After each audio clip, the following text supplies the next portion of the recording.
Hello student. Today we discuss about the Fresnel class of diffraction due to single slit.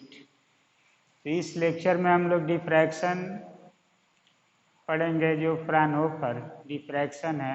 और Fraunhofer diffraction कई तरह का होता है। Diffraction due to single slit, double slit, N slits. तो हम लोग diffraction due to single slit पहले स्टार्ट करेंगे।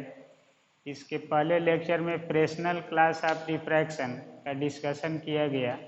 इसमें हम लोग फ्राउनहोफर डिफ्रैक्शन का डिस्कशन करेंगे।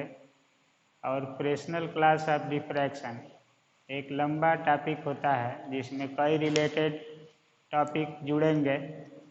तो बारी बारी से इसको हम लोग सिस्टम में सॉल्व करेंगे। और सिस्टमेटिक कंसेप्ट क्या है इसका, ये पहले टॉपिक यानी diffraction due to single slit से ही कंसेप्ट जो होगा क्लियर करना होगा कि इसमें होता क्या है, फ्रिंज कैसे बनेगी, ये सब टर्म्स कैसे मिलेंगे।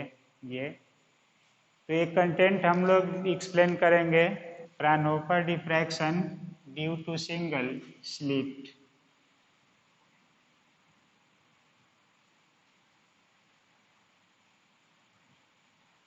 फ्राउनहोफर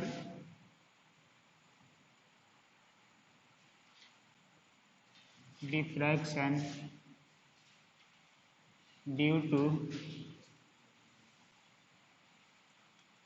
ए सिंगल स्लिट एक इम्पॉर्टेंट टॉपिक है। Fraunhofer diffraction due to a single slit. तो इसमें फ्राउनहोफर डिफ्रैक्शन में होता यह है कि दो लेंस होते हैं, मोनोक्रोमैटिक सोर्स होता है एक और स्लिट होता है एक। तो इसको हम लोग यहाँ पर सिस्टम जियोमेट्रिकल अरेंजमेंट क्या है इसका,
तो डिफ्रैक्शन पैटर्न फ्राउनहोफर डिफ्रैक्शन के लिए रिक्वायरमेंट जो एलिमेंट्स हैं वो कौन कौन से होंगे, ये हम लोग एक्सप्लेन करेंगे इसमें। तो लाइट रेज ऐसे मोनोक्रोमैटिक सोर्स दिया जाता है। और एक स्टॉप, इसमें यूज होता है ऐसे।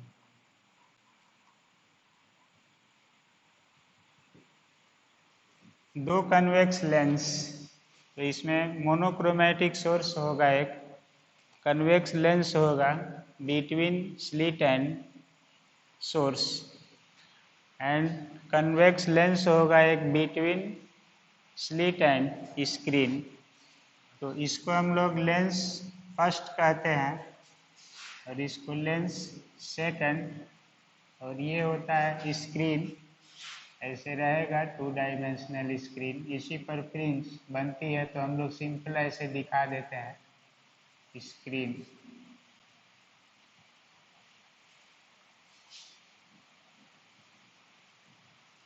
ये होगा स्क्रीन, ये है स्लिट, सिंगल स्लिट। तो इसका मीनिंग है कि इस पर लाइट पड़ती है, ऐसे लेंस द्वारा पैरेलल डाली जाती है इस पर भी पैरेलल रेज पड़ेगी।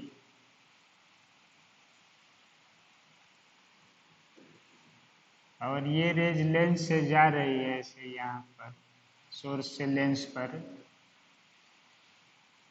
वैसे तमाम रेज इस पर जाएगी, इस लेंस पर सभी पैरेलल हो जाएगी ऐसे।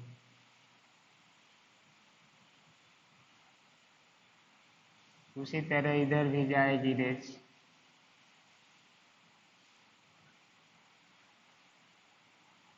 उसके बाद पैरेलल होगी।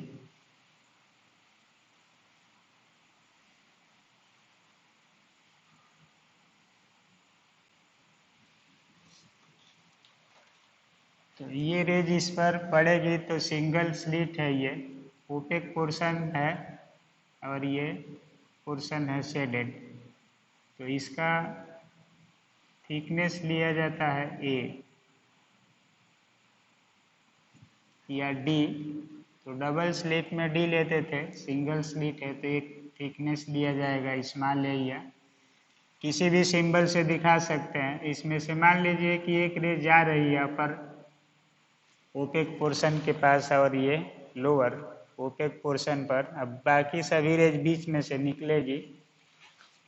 तो जब लाइट किसी नैरो होल से टकराती है तो आइगेंस थियरी कहती है कि ये कई पार्ट में बट जाएगी।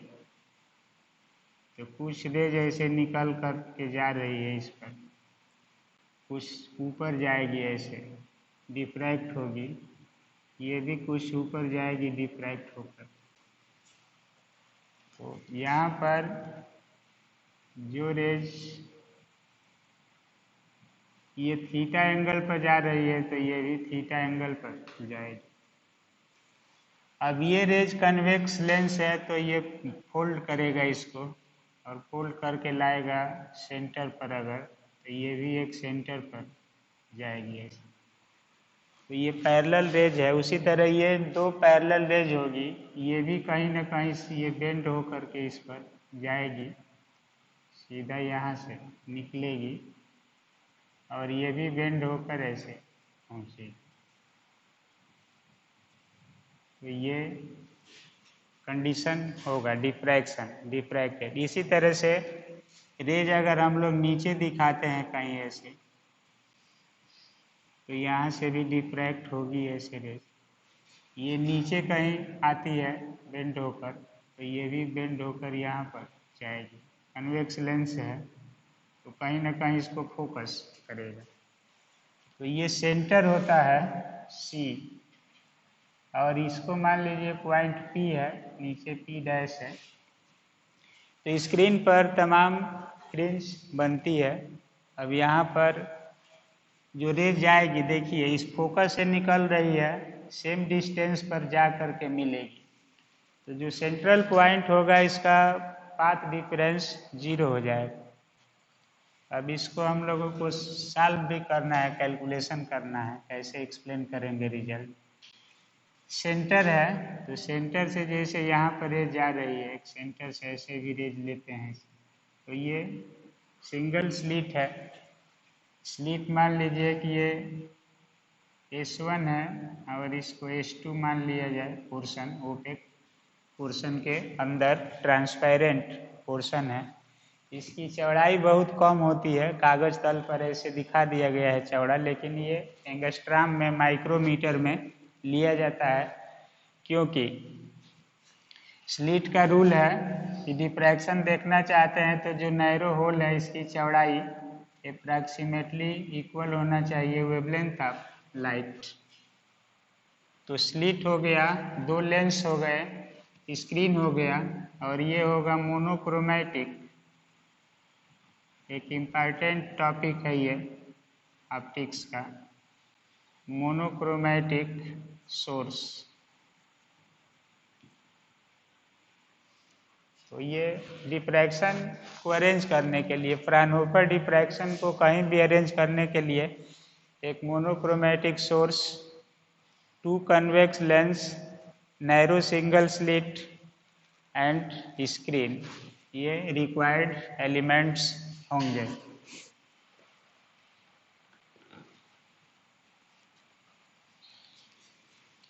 अब देखिए इसमें है कि फ्राउनहोफर डिफ्रैक्शन में जो कंडीशंस होती है, इसका मीनिंग होता है in such diffraction pattern a mono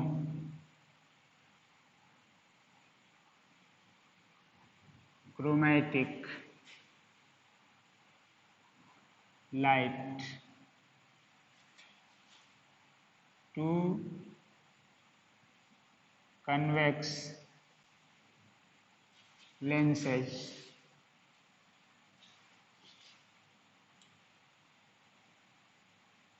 a narrow slit and screen are required।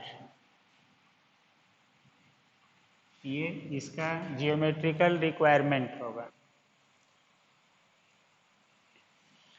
अब देखिए इसमें इस लेंस के फोकल पॉइंट पर सोर्स को रख दिया जाए तो आफ्टर रिफ्रैक्शन रेज पैरेलल हो जाएगी, और ये पैरेलल रेज इस ट्रांसपेरेंट जोन के इनसाइड अगर जाती है, इसे स्ट्राइक करती है, तो रेज यहाँ पर कई भाग में डेविएट हो जाएगी, चेंज हो जाएगी। उसी को अपने इनिशियल पाथ से बेंड होने की प्रक्रिया को कहा जाता है डिफ्रैक्शन।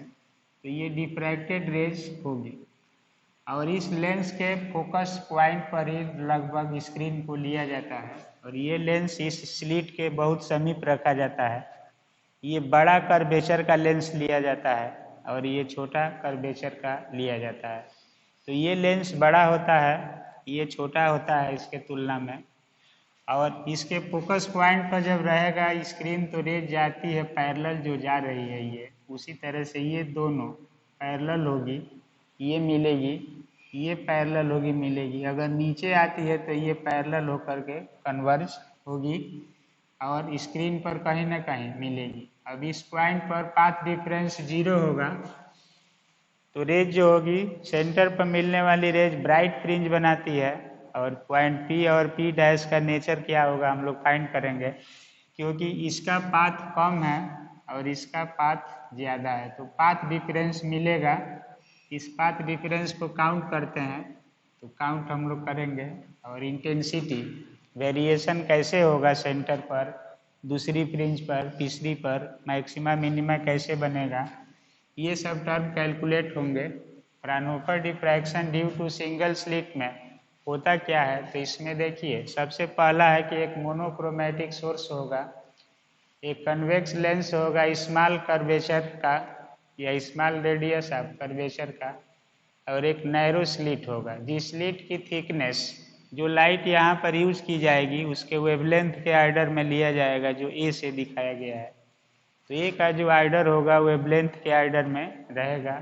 उसके बाद एक बड़ा कर्वेचर का कन्वेक्स लेंस यूज किया जाता है बिटवीन स्लिट एंड स्क्रीन, उसके बाद एक स्क्रीन होता है, 2 डायमेंशनल स्क्रीन होता है। जैसे कहीं भी स्क्रीन हम लोग ऐसे लेते हैं, अब कागज़ तल पर एक लाइन दिखा दिया जाता है, लेकिन इस तरह से ये स्क्रीन होता है और इसी स्क्रीन पर सेंट्रल फ्रिंज जा रही है, कहीं कहीं दूसरी फ्रिंज ऐसे जा करके बना रही है, नीचे भी आ रही है ये रेस कहीं से, तो ये सब फ्रिंजेज बनती है इस पर।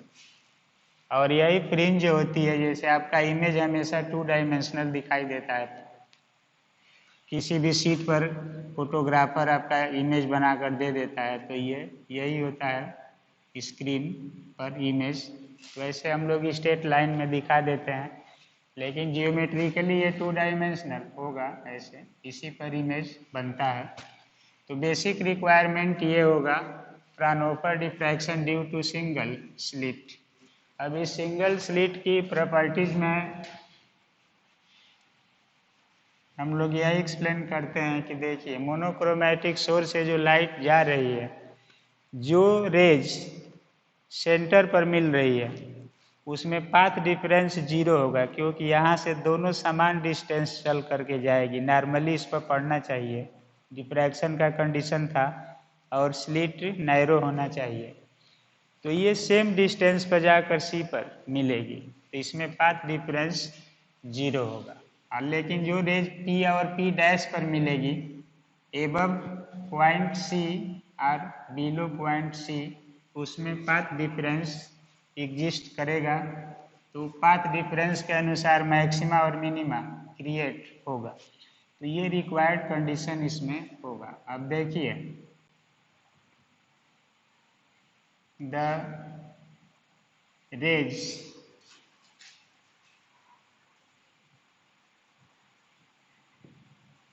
meeting at point C have no any path difference, have no any path difference, so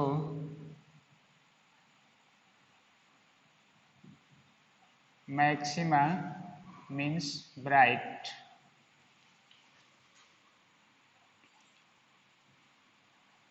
point exist at center C, center C, but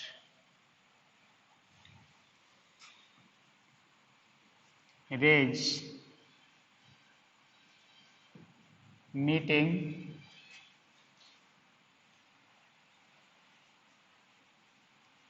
above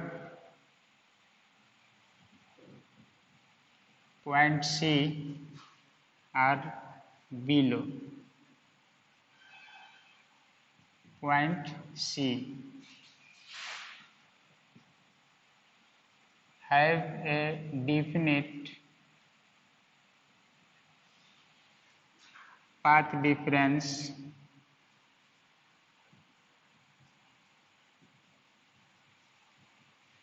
differences and corresponding phase differences, corresponding phase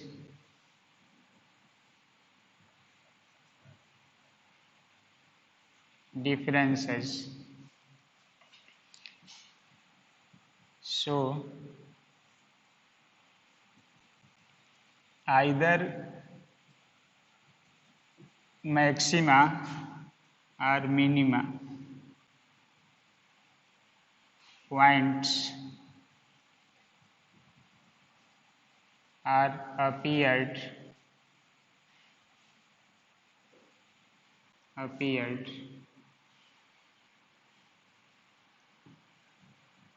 below or above the point C के ऊपर maxima या minima बनेगा, जो भी बनेगा alternate बनेगा, उसका distribution क्या होगा, ये सब हम लोग कंडीशन निकालेंगे। तो Fraunhofer diffraction due to single slit के केस में ये सब प्रॉपर्टीज होगी। अब देखिए इसका मैक्सिमा या मिनिमा बनता है तो इंटेंसिटी डिस्ट्रीब्यूशन क्या होगा, कितना इंटेंसिटी होगी। और डिफ्रैक्शन में अब तक ये बताया गया है कि सेंटर पर लाइट मैक्सिमम कलेक्ट होगी और बाकी सब मैक्सिमा जो होगा बहुत वीक हो जाएगा, पुअर कंट्रास्ट में आ जाएगा और क्लियरली या डिस्टिंक्टली ऑब्जर्व नहीं होगा। तो उसके लिए इंटेंसिटी डेरिवेशन फार्मूला हम लोग क्या निकालेंगे, कैसे निकलेगा, ये सब पढ़ना है। मैक्सिमा कब होगा, मिनिमा कब होगा, सेंटर की लाइट को बढ़ाना चाहेंगे तो क्या करेंगे। तो ये सब प्रॉपर्टी हम लोगों को सॉल्व करना है। एक बहुत इम्पॉर्टेंट और बड़ा टॉपिक होता है Fraunhofer diffraction due to single slit. कई टर्म में इसको हम लोग एक्सप्लेन करेंगे। तो बेसिक मैकेनिज्म यही होता है कि फ्राउनहोफर डिफ्रैक्शन को ऑब्जर्व करने के लिए distance between source and slit remains effectively infinite, ये कंडीशन था। तो इनफाइनाइट होने के लिए लेंस लगाकर इसको पैरेलल कर दिया जाता है। And also distance between slit and screen should be infinite, तो इस रेज को भी पैरेलल कर दिया जाता है। और पैरेलल को कन्वर्ज कराने के लिए कन्वेक्स लेंस यूज करके फोकस कराया जाता है। तो ये रिक्वायरमेंट था, इसको हम लोग इतना एक्सप्लेन कर लिए। अब इसकी प्रॉपर्टी समझने के लिए इस विथ का मान कैसे इफेक्ट होगा, रे का इक्वेशन क्या लिया जाएगा, लाइट को वेव मानकर सॉल्व करना है हम लोगों को। एम्पलीट्यूड कैसे वेरी करेगा पॉइंट पी पर या सी पर या पी डैश पर या अदर कहीं भी ले सकते हैं। क्योंकि अब देखिए ये सभी रेज जो जा रही है यहाँ से, सभी रेज ऐसे यहाँ पर जाएगी डिफ्रैक्ट होकर के, तो कुछ तो सीधे निकलेगी सेंटर पर जाएगी, ऐसे इधर से भी जो जा रही है सेंटर पर फोकस होकर के जाएगी तो ब्राइट पॉइंट बनेगा, सभी सेम फेज में मिलेगी, पाथ डिफरेंस 0 हो जाएगा। और जो ये डिफ्रैक्ट होकर जाएगी यहाँ से, मान लीजिए ये जा रही है ऐसे, यहाँ से भी कोई डिफ्रैक्ट होकर के जा रही है, तो ये कहीं ना कहीं मिलेगी, किसी न किसी पॉइंट पर मिलेगी ऐसे। थोड़ी सी जगह में अनगिनत यहाँ पर सुपरपोजिशन वेव्स मिलेगी स्क्रीन पर और सब का डिफ्रैक्शन हो रहा है तो फ्रिंज बनेगी। तो इसके ऊपर की alternate bright and dark fringes appear होगी ऑन बोथ साइड। तो यही ग्राफ जो होता है डिफ्रैक्शन में दिखाया जाता है कि सेंटर पर इंटेंसिटी मैक्सिमम होगी ऐसे, दूसरा पॉइंट पर थोड़ा सा मैक्सिमम मिलेगा, तीसरा पर और थोड़ा सा ऐसे ओवरलैप कर जाएगी दोनों साइड। तो ये सब कैसे आता है और इसका कैलकुलेशन थियरी क्या है, ये सब प्रॉपर्टी हम लोगों को फाइंड आउट करना है। तो एग्जाम में या कहीं भी फिगर बनाते हैं तो दो रेज को दिखा देते हैं ऐसे, डिफ्रैक्टेड रेज अपर या लोअर कहीं ले सकते हैं। तो इसमें हम लोग एक अपर रेज दिखाए थे, एक सीधे सेंट्रल रेज दिखाए थे और एक लोअर साइड में दिखाए थे। तो ये अनगिनत रेज बनेगी मैक्सिमा मिनिमा। तो सेंटर पर लाइट का नेचर क्या होगा, इसी मैक्सिमा को अधिक से अधिक बढ़ाने के लिए डिफ्रैक्शन का टेक्निक अपनाया जाता है। और यही इम्पोर्टेंस लाइफ में रखता है कि हम लाइट को चारों ओर डिस्ट्रीब्यूट न करके एक पॉइंट पर फोकस करा लें अधिक से अधिक।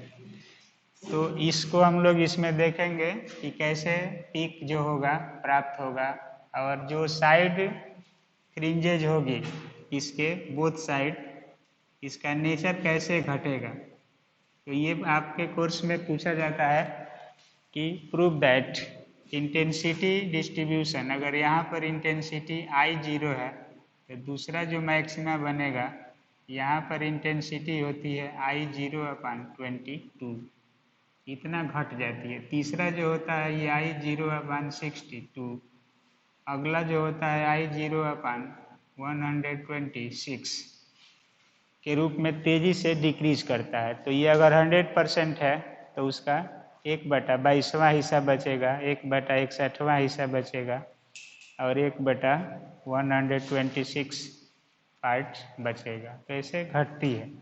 तो इसी को आपको समझना है, सॉल्व करना है। अब मैकेनिज्म जो था इसको हम लोग शार्ट में एक्सप्लेन कर लिए।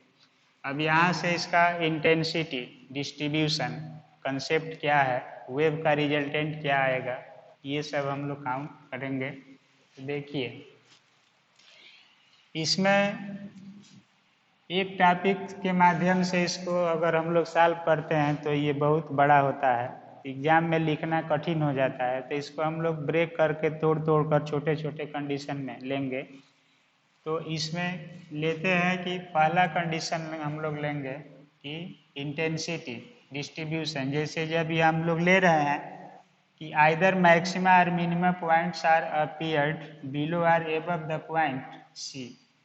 तो अब वहाँ पर इंटेंसिटी मैक्सिमा होगा या मिनिमा होगा, तो इंटेंसिटी क्या होगी। जैसे डिफ्रैक्शन में था कि इंटेंसिटी सेंटर पर जो मिल रही थी वही पॉइंट ऐसे मिल रहा था, और ये कहा गया कि एक डार्क होगा एक ब्राइट होगा।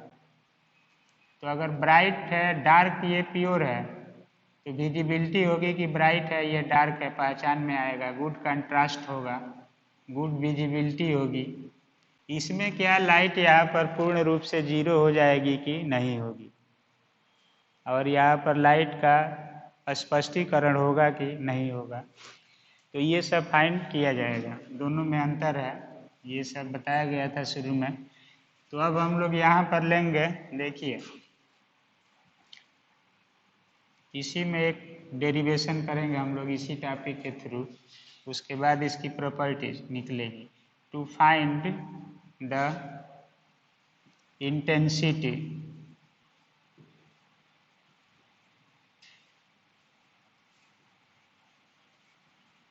Variation formula of single slit we consider following mechanism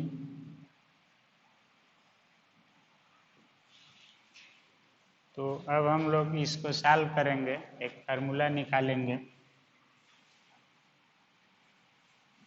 तो इसमें light should be monochromatic, slits should be narrow, first convex lens should be small, radius of curvature and second lens should be large radius of curvature.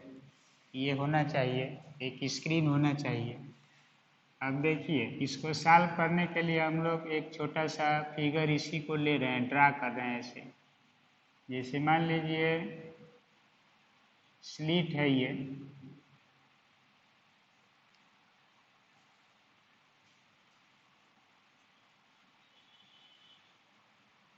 तो इसको हम लोग solve करने के लिए, समझने के लिए थोड़ा सा वाइड रेंज ले लिए, चौड़ा।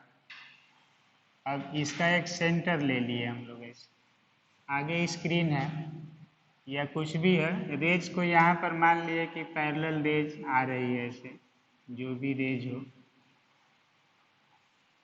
सेंटर ले लिए हम लोग एक ओ पॉइंट, और यहाँ से रेज डिफ्रैक्ट हो करके, और एक इसमें स्ट्रिप ले लिए ई, कोई पॉइंट ले लिए हम लोग ई, और इसको मान लिए ओ। एक पॉइंट ओ ले लिए, एक ई, यहाँ से रेज एक जा रही है ऐसे, सपोज कीजिए डिफ्रैक्ट हो करके रेज कोई जा रही है ऐसे, वेव है तो जाएगी इस तरह। ये दूसरी रेज है, ये भी जा रही है यहाँ से डिफ्रैक्ट होकर के, दोनों पैरेलल जा रही है, लेंस पर पड़ेगी तो बेंड होकर कहीं सुपरपोज होगी। मान लीजिए यही दोनों रेज जा रही है ऐसे, तो कहीं ना कहीं सुपरपोज होगी लेंस के माध्यम से। तो रे जो जा रही है इसी की एनर्जी यहाँ पर मिलेगी, इंटेंसिटी मिलेगा। तो इस रे का कंसेप्ट क्या होगा, एनर्जी कितनी होगी, ये सब हम लोग फाइंड करेंगे। तो यहाँ पर जो ओ रेज जा रही है ऐसे लिया जाएगा, उसका इस इक्वेशन मान लेंगे हम लोग कि कोई रेज है वाई ओ, तो इसका इक्वेशन हो जाएगा ए 0 और इसमें हम लोग लेंगे dx e to the power i omega t. ये सब टर्म क्या है हम लोग एज्यूम करके बताएंगे कि ये क्या बता रहे हैं सर। दूसरी वेव जो जा रही है वाई ई से, इसका इक्वेशन ले लेंगे E0 dx e to the power i omega t plus delta, ऐसे लिया जाएगा। अब देखिए इसको हम लोग मान लिए ई, और ये लेंथ सेंटर है, सेंटर से इधर का डिस्टेंस मान लिए a/2 और ये भी डिस्टेंस मान लिए a/2। ओ से ई के बीच का डिस्टेंस मान लिए हम लोग x।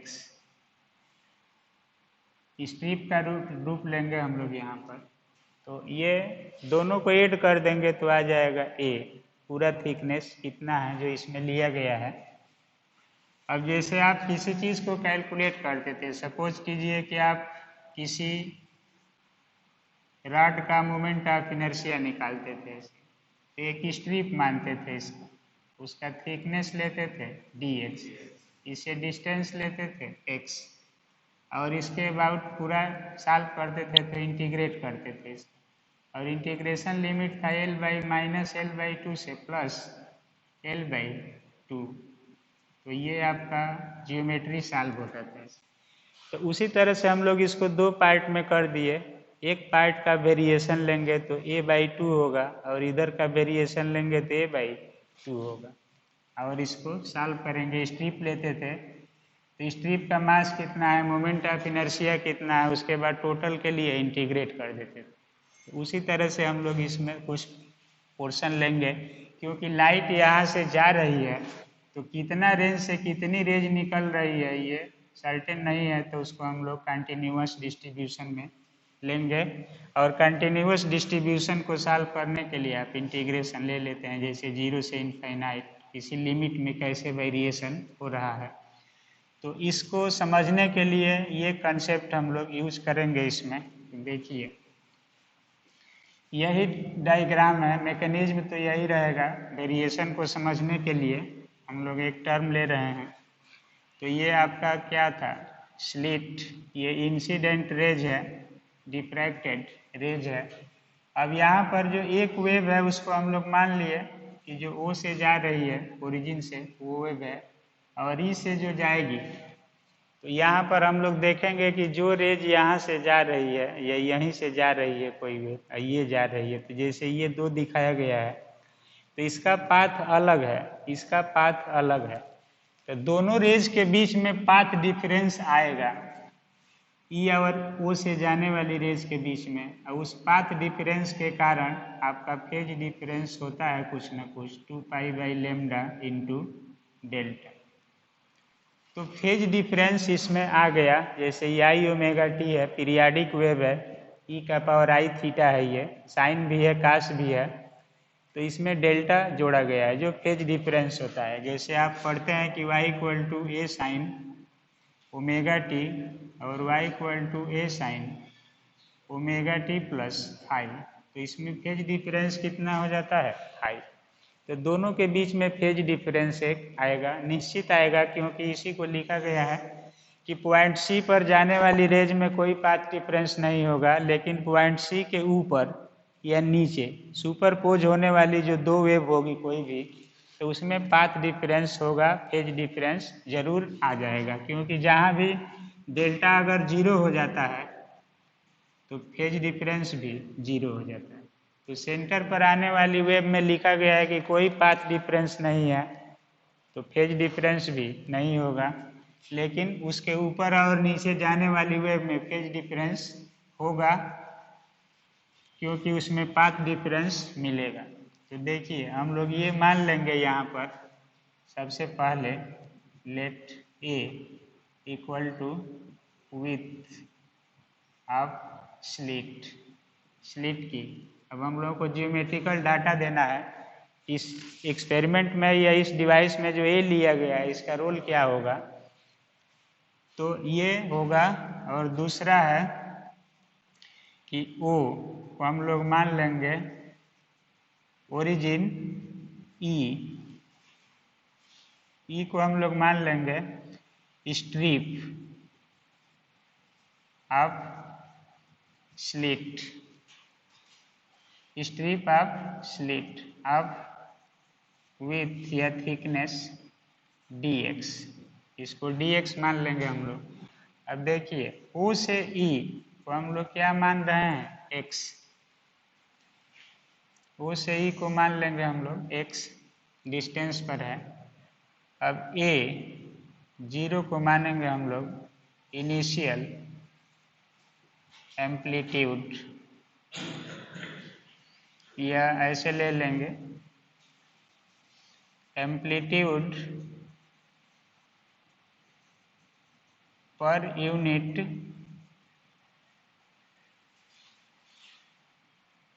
Length of strip, per unit length of strip ले लिया जाएगा।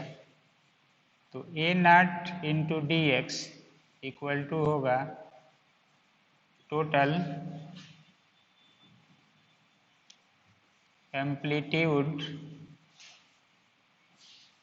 Of with dx। तो जो स्ट्रिप है dx लिया जाएगा और इससे जाने वाली वेव का एम्पलीट्यूड हो जाएगा a इंटू डी एक्स। तो स्लिट के पर यूनिट लेंथ एम्पलीट्यूड हो गया a 0 या a नॉट, और dx डिस्टेंस में हम लोग लेंगे तो इसको बोल देंगे a into D x, strip का थिकनेस लिया जाएगा। अब यहाँ पर एक जो टर्म है डेल्टा है, इसको हम लोग कहते हैं, डेल्टा का मीनिंग है यहाँ पर, डेल्टा है phase difference between O and E rays. जो O और E से जा रही है उसके वेव या रेज के बीच में है फेज डिफरेंस। तो इस इक्वेशन में देखिए आप लोग, जो डिफ्रैक्टेड रेज है किसी भी थिकनेस से या स्ट्रिप से जा रही है तो उसका एम्पलीट्यूड है, क्योंकि वेव का इक्वेशन है एक्सपोनेंशियल, तो इसका फार्मूला होता है ए ई का पावर आई के एक्स और माइनस ओमेगा टी। ऐसे तो हम लोग टाइम कंपोनेंट ले लिए हैं वेव का, कोई दोनों भी लेकर सॉल्व करते हैं तो एक्स को वैरी करा रहे हैं यहाँ पर dx के रूप में, तो केवल टाइम कंपोनेंट ले लेते हैं इसका। तो ये एम्पलीट्यूड है वेव का, और यही एम्पलीट्यूड यहाँ पर डिफाइन हो रहा है कि किसके लिए यूज होगा। तो a इंटू डी एक्स यही है वेरिएबल एम्पलीट्यूड। जब एम्पलीट्यूड वैरी करता है तो एम्पलीट्यूड हम लोग रिजल्टेंट एम्पलीट्यूड निकाल लेते हैं, तो इंटेंसिटी को कहते हैं कि ये ए स्क्वायर होती है या प्रोपोर्शनल टू ए स्क्वायर होती है। तो आई इक्वल टू के स्क्वायर लेते हैं या के को 1 मान लेते हैं तो ए स्क्वायर। तो एम्पलीट्यूड हम लोग फाइंड करके इंटेंसिटी निकालेंगे कि कहाँ पर मैक्सिमा होगा कहाँ पर मिनिमा होगा। तो कई मेथड से काउंट होता है, एक मेथड हम लोग यूज कर रहे हैं इसमें, तो ये हम लोग एज्यूम कर लिए। अब देखिए यहाँ से हम लोग इक्वेशन लेंगे कि wave equation of diffracted rays from O से जाने वाली वेव का इक्वेशन क्या होगा। अब wave equation of diffracted rays from E से क्या होगा, दोनों का सुपरपोजिशन हो रहा है, तो उसका सुपरपोजिशन के बाद रिजल्टेंट क्या बनेगा, ये सब टर्म हम लोग काउंट करेंगे यहाँ से। देखिए अब जो टर्म बनेगा इसमें वो ये होगा, इसको पाथ डिफरेंस फाइंड करने के लिए दोनों के बीच में पाथ डिफरेंस कितना होगा। देखिए इस पर एक नॉर्मल ड्रा किया जाता है इसे, और इसको एक ट्राइंगल शेप में समझ लेते हैं हम लोग। तो इसको मान लीजिए Q है और एंगल कितना है यहाँ पर, थीटा। थीटा एंगल पर ये है यहाँ से। तो ये पाथ डिफरेंस निकालते हैं, जैसे इंटरफेरेंस में भी फाइंड होता था, सब जगह मिलता है। तो कितना होगा पाथ डिफरेंस, कितना करेस्पॉन्डिंग फेज डिफरेंस होगा, ये सब चीज़ें हम लोग काउंट करेंगे। तो देखिए, now path difference between two rays, यानी एक y एंड कितनी है, y e is find from triangle O E Q. तो ओ ई क्यू से अगर हम लोग फाइंड करते हैं इसका पाथ डिफरेंस, तो देखिए इसको x माने हैं हम लोग, तो इसमें साइन थीटा हमको परपेंडिकुलर ये फाइंड करना है कि कितना होगा डिस्टेंस। तो sine theta equal to formula हो जाएगा ओ क्यू अपान ओ ई। तो यहाँ से ओ क्यू, यही पाथ डिफरेंस होगा दोनों के बीच में, तो इसकी वैल्यू हो जाएगा ओ ई साइन थीटा। तो इसको पाथ डिफरेंस कहते हैं, और ओ से ई का डिस्टेंस x लिया गया है, तो ये हो गया x sine theta. x sine theta मिलेगा पाथ डिफरेंस, इसके इक्वल हो जाएगा। अब देखिए यहाँ पर हम लोग इसका इक्वेशन लेंगे कि अब ये कैसे सॉल्व होगा, इसकी वैल्यू कितनी आएगी। तो एक चीज़ थोड़ा सा यहाँ पर हम लोग आई दोनों के साथ रहेगा, ये कोष्टक में होना चाहिए। आई यहाँ पर इसके साथ भी रहता है, तो या तो आई डेल्टा आप लोग लिख देंगे इसमें, या पोस्ट लगा देंगे, अभी भी सही होगा। देखिए ये पाथ डिफरेंस है। अब हम लोग इस वेव को सॉल्व करते हैं। इस वेव का मीनिंग क्या है, ई से जो जा रही है इसका इंटेंसिटी कितना होगा, कैसे वेरी करेगा, तो ये सब टर्म लिया जाएगा। तो स्ट्रिप लिया जा रहा है, तो स्ट्रिप से हम लोग जो कुछ भी लेते हैं, जैसे आप मोमेंट ऑफ इनर्शिया का एग्जाम्पल लिया गया, तो पहले डी आई निकालते थे, मास इनटू डिस्टेंस। तो मास कितना होगा, डिस्टेंस का स्क्वायर कितना होगा। उसके बाद आई निकालते थे, तो इसको इंटीग्रेट कर देते थे, डी आई लिमिट ले लेते थे। तो लिमिट का रुझान यहाँ पर ओरिजिन से a/2 नीचे होगा और ओरिजिन से a/2 ऊपर होगा। तो इसमें जैसे आपको एग्जाम्पल बताया गया ये कि सेंटर है, तो एक डिस्टेंस लेते थे -l/2 और एक +l/2।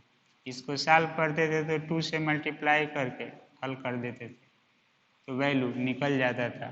तो यहाँ पर भी वही टर्म हम लोग लेंगे, नीचे वाला को माइनस और ऊपर वाला को प्लस। वो को ओरिजिन मान लिए हैं, तो ओरिजिन से नीचे का डिस्टेंस माइनस होता है, ये ओरिजिन से लेफ्ट साइड माइनस और राइट साइड प्लस। तो वही चीज़ यहाँ पर यूज होगी। वेव का इक्वेशन निकलेगा, इंटेंसिटी वेरिएशन फार्मूला निकलेगा, और ये सॉल्व होगा। तो इसको हम लोग सॉल्व करेंगे। तो अब यहाँ से इक्वेशन लेंगे कि डिफ्रैक्टेड वेव का इक्वेशन क्या होगा, और इस डेल्टा को हम लोग फाइंड करेंगे कि इसके करेस्पॉन्डिंग जो पाथ डिफरेंस आया है, इसके करेस्पॉन्डिंग डेल्टा क्या होगा। और इस डेल्टा को यहाँ पर रखेंगे तो उसमें x आएगा, जो x वेरिएबल डिस्टेंस है फ्रॉम ओरिजिन से ई तक, या ओरिजिन से इंड तक जाएगा यहाँ तक, तो कितना होगा।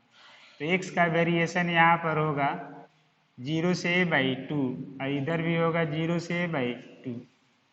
तो यहाँ पर करेस्पॉन्डिंग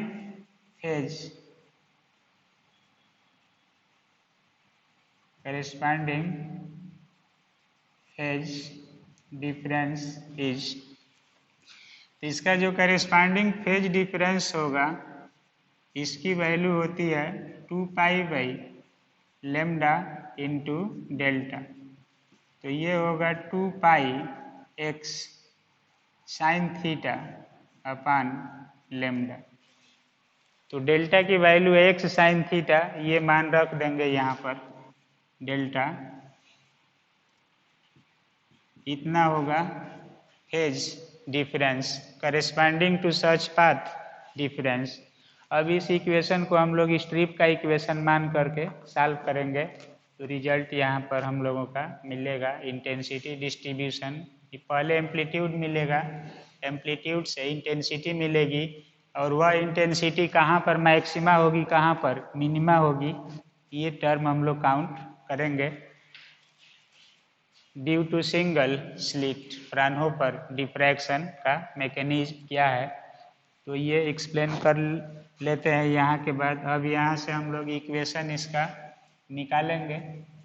अब टाइम थोड़ा ओवर हो रहा है तो इसके लिए हम लोग इसको यहाँ पर ब्रेक करते हैं और यहाँ के बाद से इसका इक्वेशन का सलूशन कैसे मिलेगा ये सब का निकालेंगे अगले लेक्चर में। तो इस लेक्चर में हम लोग ओरिजिन रखे diffraction due to single slit of Fresnel class. तो इसमें हम लोग मैकेनिज्म लिए, जियोमेट्री लिए क्या है और उस जियोमेट्री में कौन कौन से टर्म लिए गए, उसके बाद इसका पाथ डिफरेंस फेज डिफरेंस कैसे निकलेगा, डिफ्रैक्टेड वेव का इक्वेशन कैसे लिया जाएगा, ये सब टर्म हम लोग एक्सप्लेन किए। रिमेनिंग टर्म्स सेकंड अगले लेक्चर में हम लोग एक्सप्लेन करेंगे। तब तक के लिए ओके, थैंक यू।